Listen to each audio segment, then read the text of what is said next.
اخوكم عدنان علوان استلم الجنسيه الامريكيه. استلمت الجنسيه الامريكيه 6 سنوات، من عام 2014 الى عام 2020. من يوم دخلت البلد هذه زياره، دخلتها زياره، واليوم استلم الجواز الامريكي، اقوى جواز في العالم. واقسمت الولاء لامريكا. اي انسان يستلم الجنسيه الامريكيه تقسم الولاء للولايات المتحده الامريكيه، وسنكون كذلك. قد ما انا فخور وفرحان بهذا الجواز الذي سيساعدني كثير، ويساعد اي انسان يستلمه ويتحرر اقل شيء من عبوديه قد تكون حتى وطنك.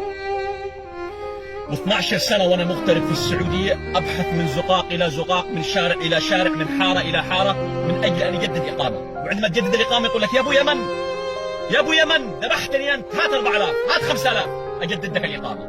وتوصل لعند الجوازات يهينوا كرامتك. وقد يكون المغتربين في السعوديه يعلموا الشيء هذا. الجواز اليمني هذا تاجي وتاج راسي، هذا فخري وعزي. لكن متى يا المسؤولين، متى الذين تخافون الله عز وجل يكون لليمني قيمة في هويتها الشخصية؟ متى يكون له كرامة؟ متى يحمل الجواز هذا ورافع راسه يروح أي مكان وهو يعلم أساسا علم اليقين أن لديه سفارة تحميه في أي دولة يسافر إليها، أن لديه دولة تحميه، أن قد يتحرك الشرعي من أعلى الهرم إلى أسفل الهرم من أجل كرامة مواطن لكي تحترمه جميع الدول. ولكن للأسف ليس لك قيمة وأن تحمل جوازك حتى في وطنك، حتى في وطنك. والله قد ما أنا فرحان اليوم في استلام الجنسية الأمريكية، والحمد لله والشكر لله عز وجل.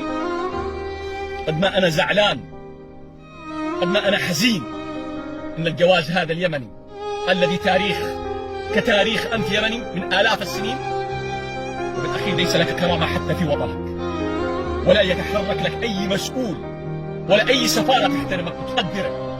أي شكوى من اليمني يهان ويقذف بأسوأ الألفاظ، حتى وإن دفع فلوس من جيبه، حتى وأنت في وطنك أو في أي دولة خليجية أو أي دولة عربية، ليس لك قيمة ولا قانون. سافرت أكثر من دولة عربية، أول ما تعرض عليه الجواز اليمني ليس لك قيمة، بل يستهزئ فيك. وحتى هو داخل المطار قد يأخذون رشوات، وإذا لم تعطيه قد يقذفك بأسوأ الألفاظ. ولكن مجرد أن تحمل الجواز الأمريكي يحترمك الصغير والكبير. للأسف هذا الواقع، هذه المرارة، هذا الغبن.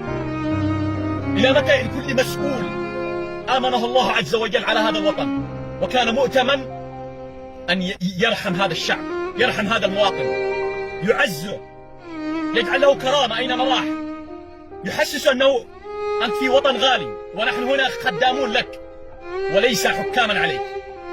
متى؟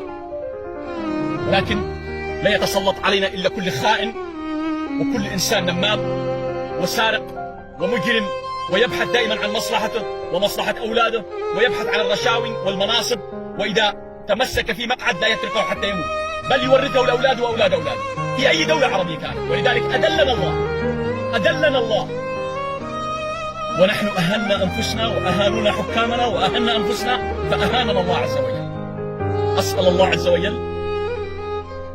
الله عز وجل على أن هذا المواطن المغلوب على أمره، المواطن وليس المسؤول، حسبي الله عليهم، ولكن أسأل الله أن يلم شملنا كشعب ونختار حاكم يحكمنا بما يرضي الله عز وجل ويتقي الله في هذا الشعب الغلبان